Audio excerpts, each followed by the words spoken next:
Together, growing in faith, changing communities. Igama likayise benendodana nomoya ocwebileyo. Thandwa zami, today I would like us to reflect on the book of Ezekiel, Prophet Ezekiel, chapter 37. It's a beautiful book. It's a very interesting book of Ezekiel. He is one of the major prophets, one of the most powerful prophets. And so we are looking at chapter 37 of his book. And so we are going through what God has revealed to us through this great prophet. We begin from verse 1. The hand of the Lord was upon me, and he brought me out in the spirit of the Lord, and he set me down in the middle of the valley. It was full of bones. And he led me around among them, and behold, there were very many on the surface of the valley, and behold, they were very dry. And he said to me, Son of man, can this bone live? And I answered, O Lord God, you know. And I'd like us to start and to begin from there. It is Ezekiel who is taken by the Lord in the spirit. This is Ezekiel taken by the Lord in the spirit, and he is led into the wilderness. He is led into the valley. And there are beautiful things there, beautiful concepts that one needs to look into without ignoring those concepts. The first one is that he is led by the Lord in the spirit. The opening line was, the hand of the Lord was upon me. The spirit of the Lord was upon me. Khona lento ithandwa zami that I love the most. Isandla sikaNkulunkulu simthinta umuntu wakhe. This morning I received a very beautiful text, Matthew chapter 13 verse 16. Blessed are the eyes that see what you see, the ears that hear what you hear. And I was reflecting on that in my morning meditation, and the realization that the Lord has made us see certain things that many people will have wanted to see, that under normal circumstances we will not have seen. We have heard things that many people will have wanted to hear, but they have not, or probably they will never. Or maybe under certain circumstances, they would have wanted it, but it didn't happen to them. And so I want to sit with this concept, the hand of the Lord is upon me. Sandla sikaNkulunkulu siphezu kwami. Khona lesi sibusiso uNkulunkulu asenzayo kubantu bakhe. La uNkulunkulu esondeza umuntu wakhe kuyena. And that's my opening prayer for you this morning today. That may the hand of God never leave you. May the hand of God never leave your house. May the land of God never leave your generation. May the hand of God never leave your children. Sengathi isandla sikaNkulunkulu singalokhu siphezu kwakho. Sengathi isandla sikaNkulunkulu singalokhu siphe komndeni wakho. Sengathi isandla sikaNkulunkulu singalokhu siphezu kwabantwana bakho. Sengathi isandla sikaNkulunkulu singangawushiya umuzi wakho. There's something so powerful in that concept. Ukuthi sengathi isandla sikaNkulunkulu singangawushiya lo muzi. There was a pact that was once made by David and Jonathan. And in this beautiful pact, in this beautiful contract, they were guided by this beautiful principle, sengathi isandla sikaNkulunkulu singangawushiya umuzi wakwethu. Shonjalo ngelinye ilanga uDavide uthi bengiyini mina Nkosi, bengubani mina Nkosi ukuba ungenzele umusa kangaka na. Athi nomuzi wakithi bewuyini, nabazali bami bebeyini, nengizalwa nabo bebeyini ukuba wena Nkosi usenzele umusa ongaka na. And there's this concept empilweni zethu as we look into our lives and as we go through issues and as we reflect and siyazibuza ukuthi bengenzeni kubani, bengenzeni uNkulunkulu ukuze abe nomusa ongaka na. Because we soon realize ukuthi we don't necessarily deserve his mercy, but he's faithful. We don't necessarily deserve it, but he remains with us. And so inhliziyo zethu zigcwele ukumbonga, inhliziyo zethu zigcwele umusa wakhe, inhliziyo zethu azikwazi ukusuka zingambonganga ngakho konke okuhle ayikona nasenzela kona. The hand of the Lord is upon me. And my prayer for you this morning, may the hand of God never leave you. May the hand of God never leave your side. May the hand of God never leave your family. May the hand of God never leave your children. May God always be with you, to bless you, to guide you, and may he be the anchor in your life. The second point that I also want us to look into, and I hope you're writing this down in your own journal, or you've highlighted it and marked it in your Bibles. The second point that I also want to talk about, he brought me in the spirit and he set me down in the middle of the valley. He had taken me into the wilderness in the middle of the valley, and there were dry bones, and he made me walk around them and to look at the surface of this valley, and behold, there were very dry bones. Now, there's something that is quite interesting for me to look into, and that thing for me is quite simple. That the Lord takes Ezekiel and he makes him see the dry bones. Now he makes him see what used to have life. There used to be life in these bones. Kwesinye isikhathi ngiyahlala ngiyabathanda abantu abadala, ngiyabathanda abantu asebekhulile, and I love studying them. I love looking into their lives, and I realize a lot and I learn a lot from them. Which, yes, a great number of them sebebadala, they are frail, and they are going through whatever that they've struggled with over the years. But bake bangena endlini kwanyakaza makhanda, bake bahambe emgaqweni kwakhala amakhwela, bake bangena erumini abonke abantu ba realize ukuthi so and so is in the house. And ngiyambuka uNkulunkulu empilweni zethu. Look at these dry bones. Look at these dry bones that have become so dry. And I would like us to do an exercise and look at the dry bones as they represent us. And ngifuna ukubuza ukuthi which aspect of my life has become these dry bones? Which aspect of my life has become so dry? And if we sit honestly and ask ourselves, we are able to reflect and meditate on certain truths about our lives. Khona omunye umuntu othi ungangitsheli mina ngosibani bani bangila mina labo bantu. Khona omunye umuntu, over the years they've forgotten how to trust, how to love, how to be human. Ngoba uyarealize ukuthi labantu balimele. Uyarealize ukuthi labantu are dented.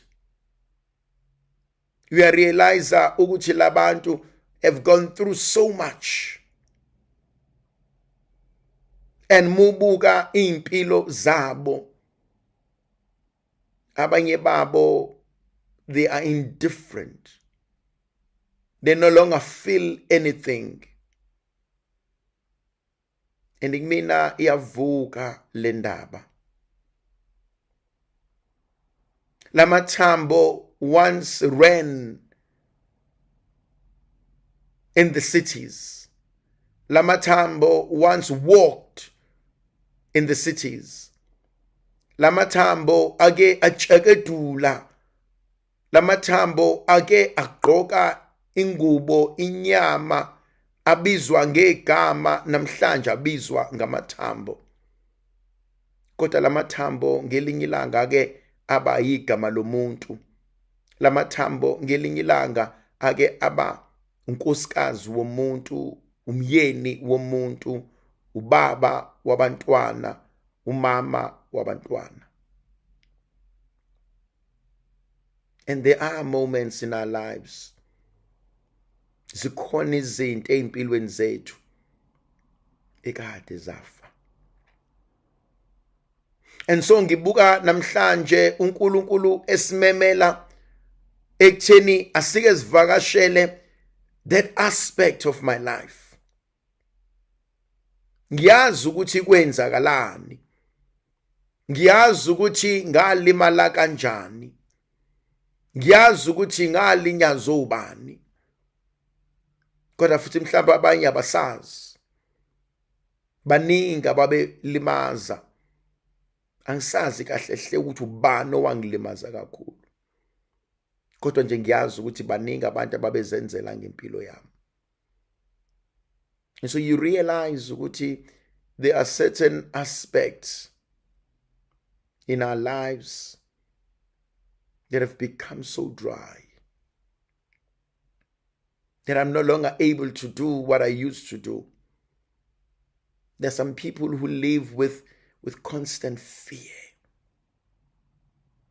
because bagilekile. There are people who cannot go to bed alone in a dark room. There are people who cannot stand certain gender because they were molested and raped and victimized as children. There are people who cannot stand a smell, a scent of something because it reminds them of something that has harmed them in the past. Khona abanye abantu who cannot sit and be comfortable with anyone who poses authority or power over them, because they come from a place where they've been abused and when they've had to fight for their recognition, for their survival all their lives.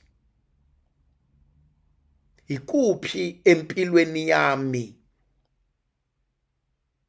osekuphenduke amathambo? Kwesinye isikhathi ithandwa zami imishado yethu yaphenduka amathambo akadoma. When you realize ukuthi alisekho uthando la. When you realize ukuthi ngihleli nje phela ngoba. When you realize ukuthi makuthiwa ngiyasuka la, I have so much to lose. When you realize ukuthi sesiyazi ukuthi vela sisathandana, sesixabana njalo, and abanye bethu have come to an agreement ukuthi kulungile asihlaleni kodwa wena uzolala le noma lalele noma kulungile solala empedeni owodwa kodwa we already know ukuthi kade sahlukana. So yes, ikhona imishado yethu mhlambe siyaphenduka amathambo. Khona imndeni yethu mhlambe siyaphenduka amathambo. Ingane zandawonye engafunani.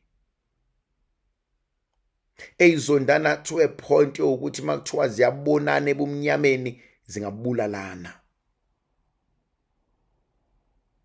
Akhona ama friendships that have turned so sour. Ukuthi ilona ilome ithola ithuba lokudestroya impilo yomunye uyacapitalize kuyona, and there's so much that has happened that we've become dry bones? Which aspect of my life has become dry bones? Which aspect of your life has become dry bones? You know what I like the most, which is an important point, is that the Lord made Ezekiel to see. Now, this is the third point. This is something important. Were the dry bones there because Ezekiel saw them, or they were there even when Ezekiel had not seen them? And the second answer, the latter, is true. They've always been there. They did not depend on being seen by Ezekiel in order for them to be there, in order for them to exist. So the point that I'm making, the third one, is the ability to see. Because, see, dear brothers and sisters, there could be dry bones that I don't see. Hence the reflection this morning, Matthew 13, verse 16. For they have eyes, but they do not see. And thank God for we see what some people don't see. And to ask the Lord for that ability to see. Are there dry bones in my life? Has my life become dry bones? Ukumcela uNkulunkulu ukuba anginikeze lelo gracia lokubona ongabonwa ngehlo lenyama, lokubona even nezinto mina uqobo lwami that I am not ready to see. Kwesinye isikhathi kumele simcela uNkulunkulu ukuba Nkosi ngicela unginikeza amehlo okubona izinto ihlo lenyama ebelingeke linkhombise khona. Nginikeze lelo gracia lokuqonda nokubuka njengoba wena Nkosi ubona. This is beautiful concept. May I see as God sees. May I judge as God judges. May I love as God loves. May I forgive as God forgives. Ngoba kulula ithandwa zami ukuba sentweni and yet not see. Ukuba sentweni and still be consumed by it. Siyalidinga leli gracia likaNkulunkulu. Siyawudinga lo musa kaNkulunkulu. Siyalidinga loluthando lukaNkulunkulu. Ngokwethu asikwazi ukuzenzela. Ngokwethu ngeke siphumelele. Ngokwethu sizohluleka. God, we ask the Lord for His grace. Then there's also something absolutely beautiful. Son of man, can you see these bones? It's an important question. Tembelani, can you see the dry bones in your life? Can you see the hurt, the rejection, the harm, the pain? Can you see what has happened in your life? Uyabona yini ukuthi kwenzakalani empilweni yakho? Uyabona yini ukuthi ulimele kangakanani? Uyabona yini ukuthi impilo isinjani kuwena? Usabona yini ukuthi kwenzakalani empilweni yakho? That's an important question. Can you see what is going on? And then the most important question that the Lord asked in verse 3, Son of man, can these bones live? Indodana yomuntu, lamathambo asangavuka, asangaphila yini na? Is there still hope? And the answer is yes. Ongenzeki kubantu uNkulunkulu kuyenzeka. Sho njalo ingilosi yenkosi mikhuluma noMaria indaba kaElizabeth. Awukwazi ukulahla ithemba. Awukwazi ukudikibala. Awukwazi ukukhohlwa uNkulunkulu. Awukwazi ukwenza sengathi uNkulunkulu usekulibele. Ongenzeki kubantu kuyena kuyenzeka. Yabona sithandwa sami, uNkulunkulu akalivusa inxeba angeke alilaphe. uNkulunkulu akazivuli isilonda angeke aselaphe.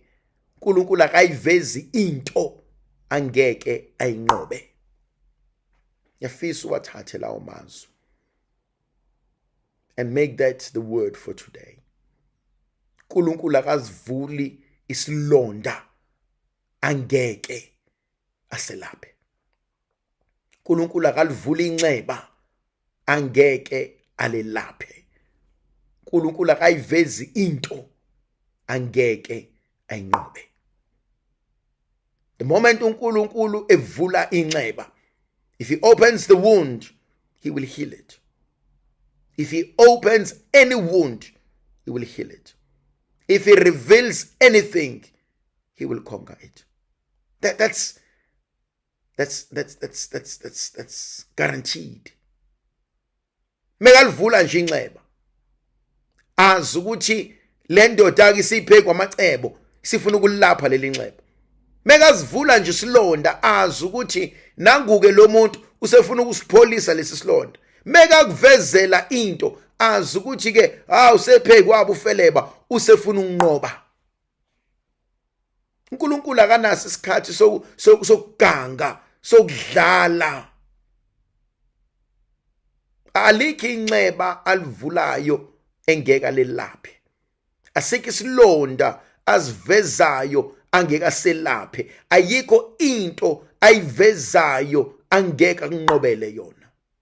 Enkwazi lokho. So can this still live? Can this still be saved? Yes. Noma iliphi inxeba obhekene nalo, noma isiphi isilonda obhekene naso, the mere fact ukuthi uNkulunkulu usezivulile and usevumile savuleka. Yes, maybe mina nawe ngisibuka sibhibha. Yes, mina nawe ngisibuka ngithi mina, but there's nothing that can be done here. This is oozing out. There's nothing that can be done here. This is like gangrene. Kodwa uNkulunkulu uthe mina nje sengisivulile ngizoselapha. So that leads me to something else. Ungalifihli inxeba lakho uNkulunkulu. Ungakufihli ukulimala kwakho uNkulunkulu. Ungafihli inxeba lakho uNkulunkulu. Mkhombise lona khona ezolelapha. Mkhombise lona khona ezoligeza. Mkhombise lona khona ezokunqobela. Can these bones still live? And Ezekiel answers in verse 3, O Lord, you know. Wena Nkosi uyazi. Wena Nkosi wazi konke. Nalamanxeba uyazi wena Nkosi asangaphila. Nalamathambo uyazi wena Nkosi asangavuka. Wena Nkosi uyazi kusangenzeka. Yabona khona imizi engabhekani, engakhulumisani for generations. Ehambelani. Kodwa uNkulunkulu mayisengenelela, ayibo kube ngathi iphupho. Khona abantu abangafunani, bangabulalana. Kodwa uNkulunkulu mayisengenelela kube ngathi inganekwane. Let's go and look at verse 4. Then God said to Ezekiel, Son of man, prophesy over these bones and say to them, O dry bones, hear the word of the Lord. Profeta phezu kwalamathambo, uthi wona nina mathambo omileyo, zwanini izwi likaNkulunkulu uSomandla. There's something powerful. Abangezwa izwi lami. Izwi lami alinawo amandla. Izwi lami limited. But abezwa izwi likaNkulunkulu. Prophesy. Speak life. And let them hear. Let them listen. Let them hear the word of the Lord. Bizuphila phezu kwalamathambo. Memeza igama likaNkulunkulu phezu kwamathambo. Yabona, one of the most beautiful parts of the ministry is healing service or healing ministry. And it's done differently.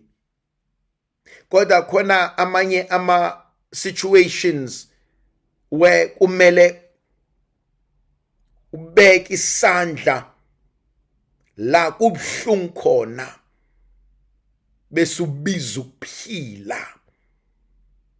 Ubeke isandla la kulimele khona bese ubiza ukuphila.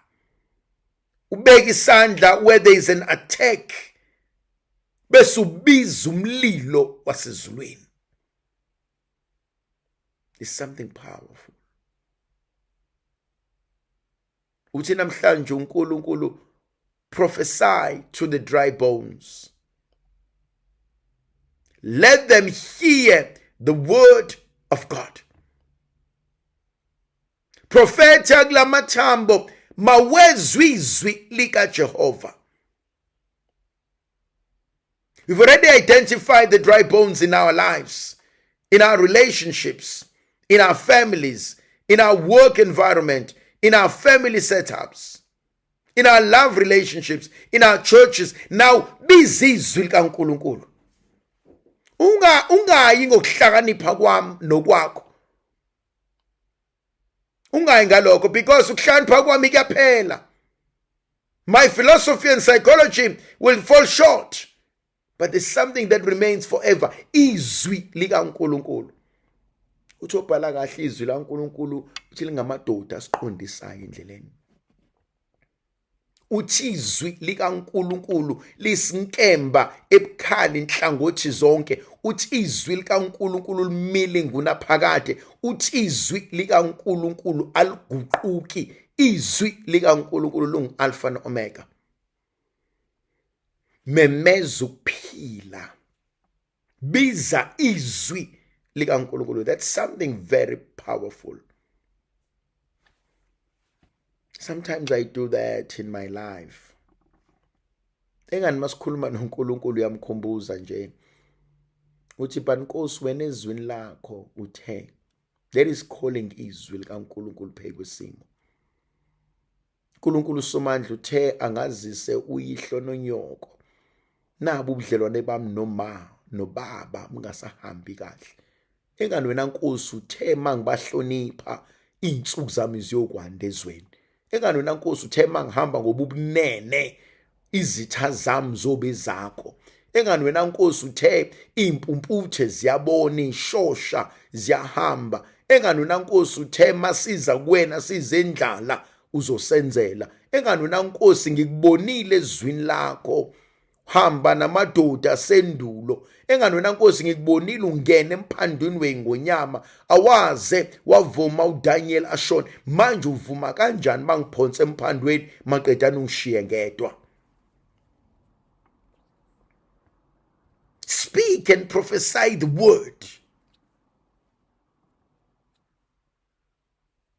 Speak and prophesy the word. Bring the word of God, make it alive in every situation. Wena Nkosi uthe ezwini lakho.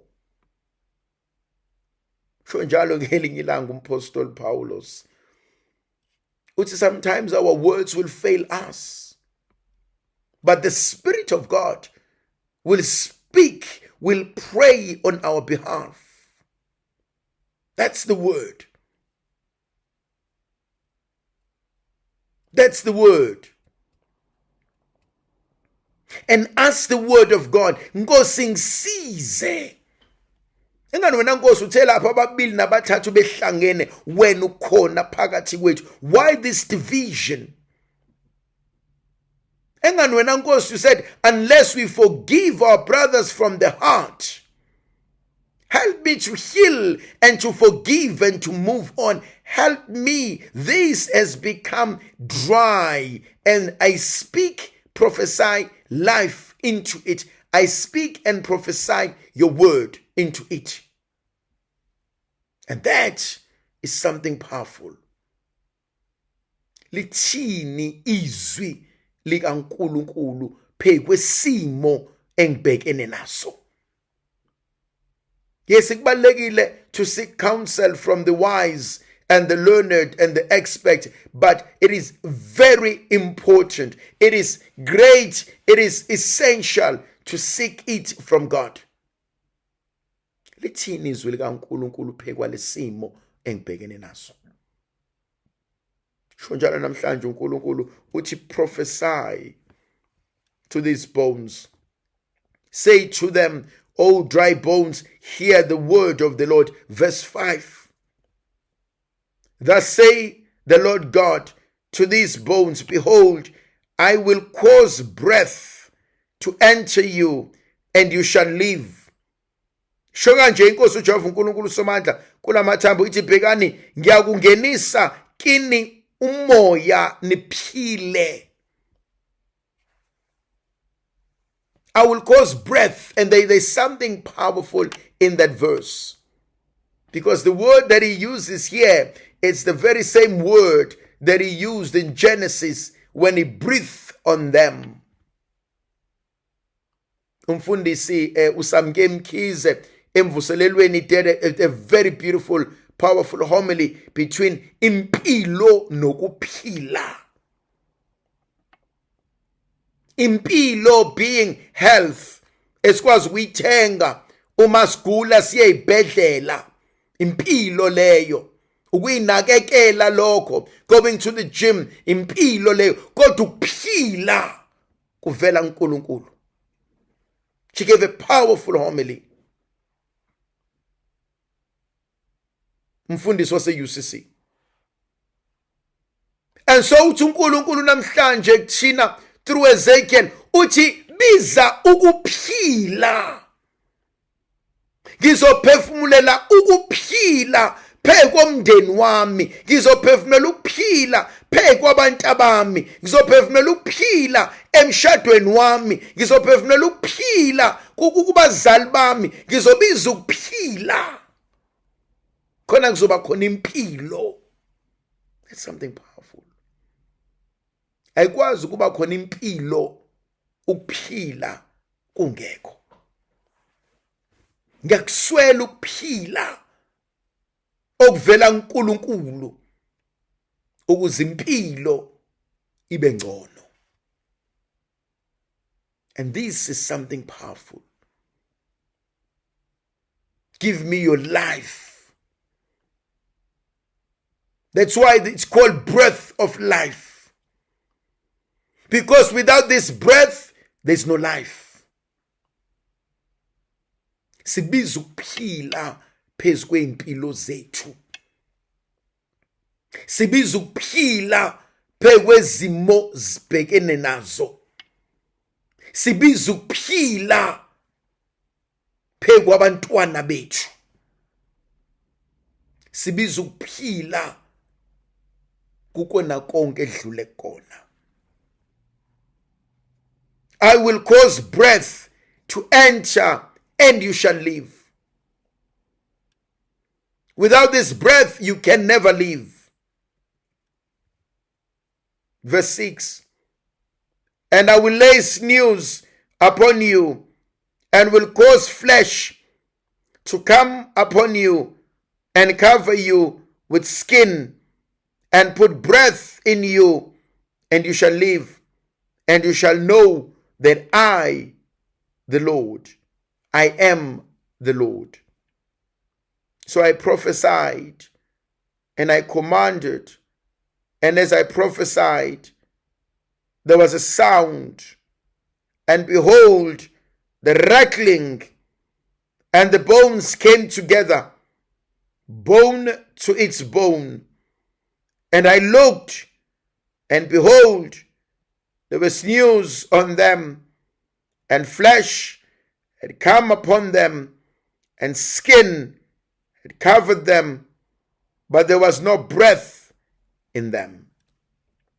Athi bheka ngaprofetha njengalokhu ngiyaliwe nalapho ngiprofetha kwaba khona umsindo nokugqunquza amathambo esondelana ithambo phekwethambo ngase ngibona bheka kwakukhona imsipha phezukwawo kwahlumana inyama nesikhumba sasibekela ngaphezulu kepha umoya ukuphila kwakungekho kubona. Ngiyithanda leyo nto. I love the concept yokuthi there was a sound, then there was a rattling of bones. Khona lo mhlabeleli uthe hlamathambo ehlekijini. Lamathambo alizwe izwi lika Hezekiya ukuthi nangu uNkulunkulu esenibiza. Yabona khona lenkonzo engiyithandayo yokumemeza ukuthi inkosi angizalwanga isimo sinje, ngicela usibuyisele simene sihle. Nkosi ngiyacela ukuba ulungise isimo sempilo yami, angilazi kusasa onginikeza lona, angikwazi ongibizela khona, angazi la ongiyisa khona, kodwa ngibiza ukuphila.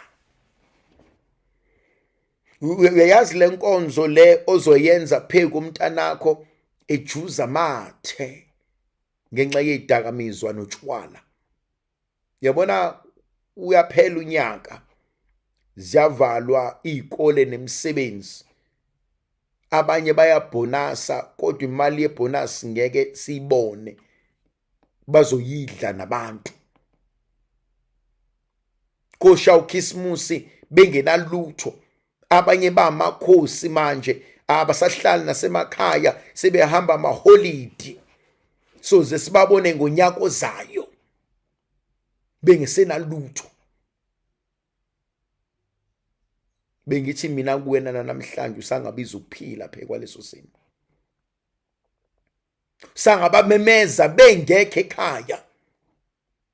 Inkosi angazi kwashonaphi, Nkosi angazi washonaphi usibanibani, Nkosi angazi yini eyadala usibanibani angalithandi ikhaya, Nkosi angazi yini eyadala usibanibani mekathola kuyimadlana uyanyamalala, Nkosi angazi kwenze njani.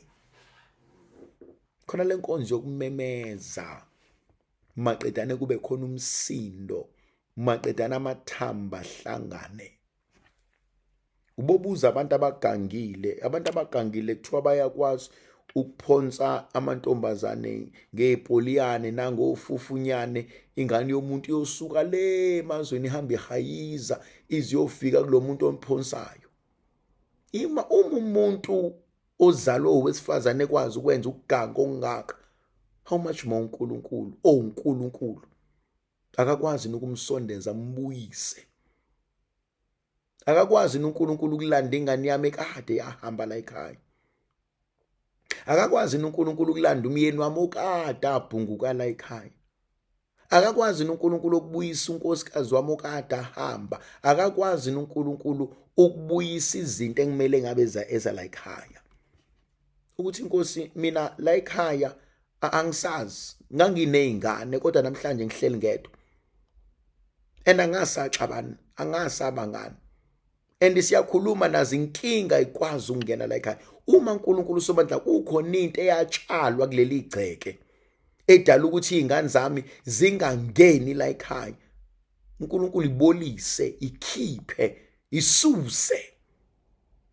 Uma uNkulunkulu uSomandla kunento eyatshalwa kuleli igceke edala ukuthi iy'ngane zami mazike zangena nje la ekhaya ziphuma namabhadi, ibolise, isuse. Uma nje la ekhaya kukhona into eyatshalwa noma eyafakwa noma eyenziwani edala ukuthi iy'ngane zami mazike zangena kube ney'ngozi, ibolise Jehova, isuse. Kanti sesikhohliwe thina sikwazi ukukhuluma noNkulunkulu esithi masimemeza enza imangaliso. Uma Nkosi la emsebenzini kwafika abantu bafaka izinto, mina yonke into ibihamba kahle kodwa kuthe ngokufika koSibanibani yonke into yabheda. Kuthe ngokuzwana noSibanibani zonke izinto zami zaguquka. Kuthe ngokufika kwaSibanibani empilweni yami kwafika amabhadi. Nkosi, uma ukufika kwakhe kwaletha ubumnyama, uma ukufika kwakhe kwantshontsha izinto, namhlanje hamba ongilandela kona. Kanti ithandwa zami sesimkhohliwe noNkulunkulu.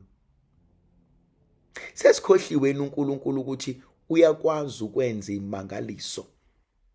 Sesikhohliwe noNkulunkulu uyakwazi ukuguqula izimo. Sesikhohliwe namandla kaNkulunkulu. Uthi okubhala kahle namhlanje uHezekiya wamemeza, waprofetha, kwaba khona umsindo. Amathambo aqala anyakaza.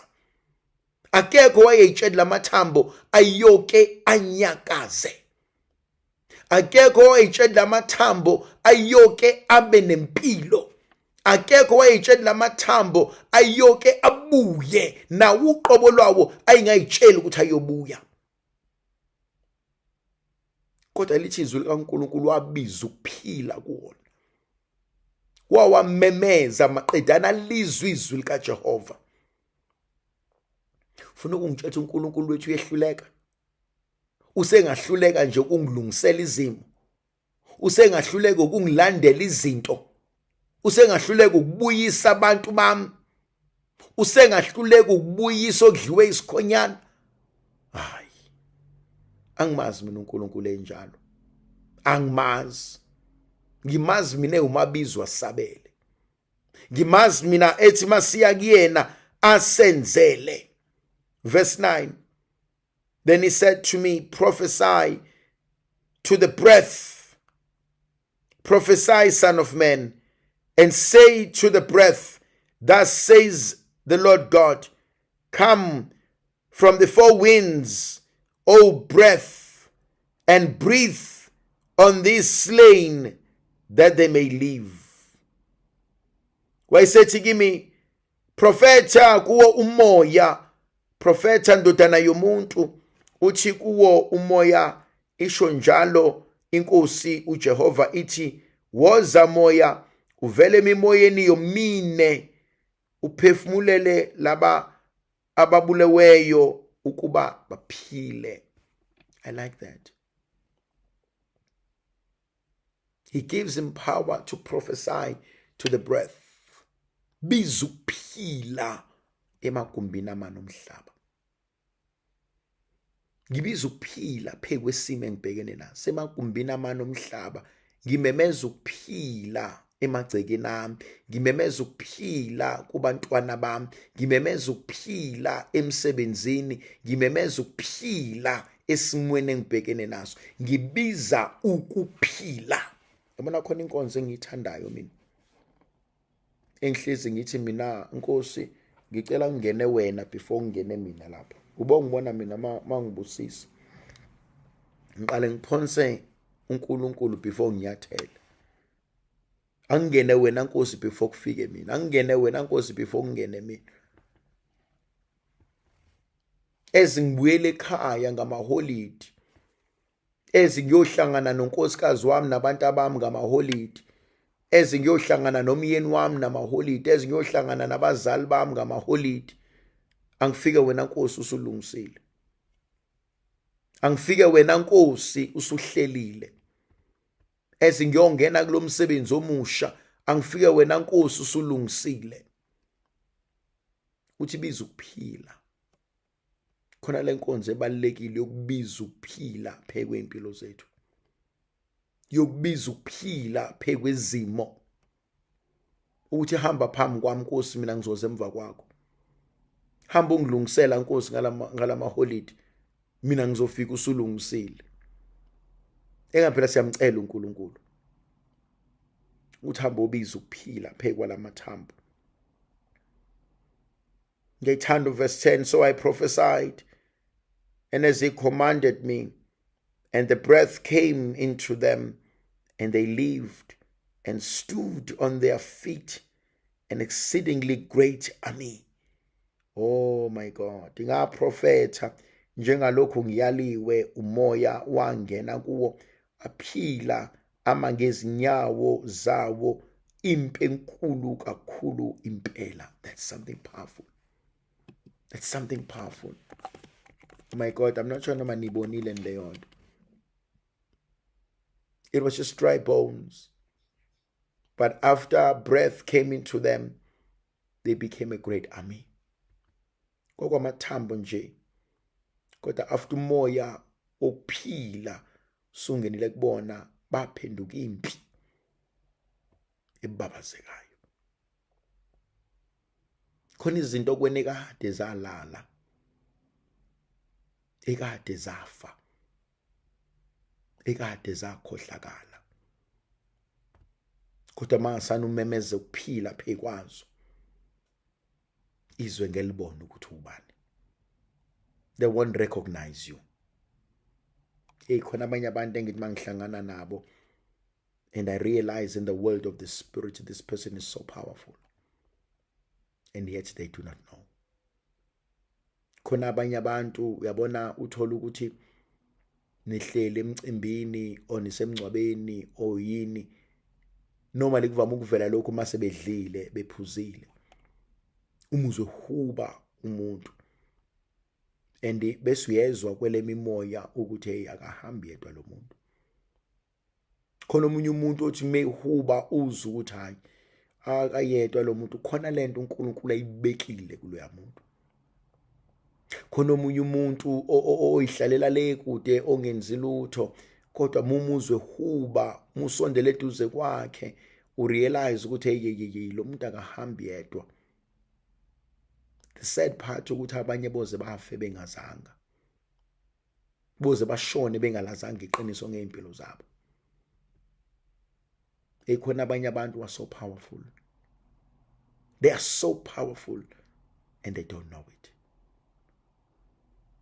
Yabona ithandwa zami, ngibuka abanye abantu bakaNkulunkulu, you don't need to be ordained, you don't need to be umfundisi, you don't need to be a priest to be powerful. Khona intshumayelo engake ngahlala kuyona la ngangibuka khona uJeremiah chapter 1 verse 4, 5 and 6. La I was arguing ukuthi you are anointed from birth, ukuthi wena wazalwa nogcobo. Khona abanye abantu uNkulunkulu ahleli phekwabo. Khona abanye abantu uNkulunkulu a-investe amandla amangalisayo. Mabekhuluma siyaphila. Khona abanye abantu belula isandla nje kube kanye kwenzeka imangaliso, bakuthinta uphile. Elabo bantu abagcotshiwe abasoze futhi bayagcotshwa, kodwa isandla sikaNkulunkulu siphekwabo, amandla kaNkulunkulu aphekwabo, futhi amandla uNkulunkulu abanikeze bona adlula ugcobo lwabefundisi, adlula ugcobo lomongameli, adlula ugcobo lwababishop, adlula ugcobo lokhardinal, adlula ugcobo lwonke umuntu nalonke uhlobo ongayitshethini namandla. What fascinates me, they were dry bones. In verse 10, they've become a great army. They're forgotten. And kwesinye isikhathi nathi siyakhohlwa. Yabona khona abanye abantu they've given up empilweni. They're settling for something less empilweni. Angiphiki ithandwa zami ukuthi kwesinye isikhathi impilo iyashayana. Angiphiki ukuthi kwesinye isikhathi impilo inama challenges ayo. Kodwa unga give up. Ungashoni ungakafi. Let me say that again. Ungashoni ungakafi. Do not die before your actual death. Khona abanye abantu uma ungakwazi to waver this storm, only the greatest version of you will emerge. Uma nje ungakwazi ukumelana nalesi sivunguvungu obhekana naso manje, only God knows what you will become. Kodwa unga give up. Ungadideki. Ungasuki uNkulunkulu. I'm not sure noma you understand. There were dry bones.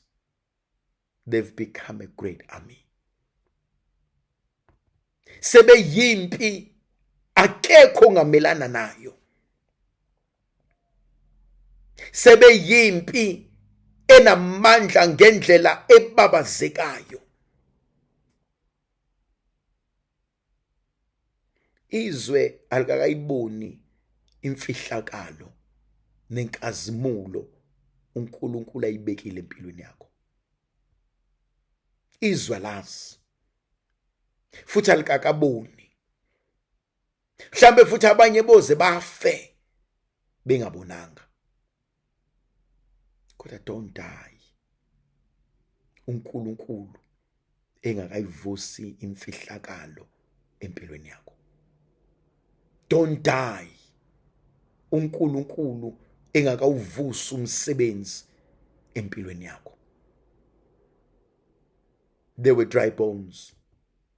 They are now a great army. Ngegama likaYise benendodana nomoya ocwebileyo. Amen.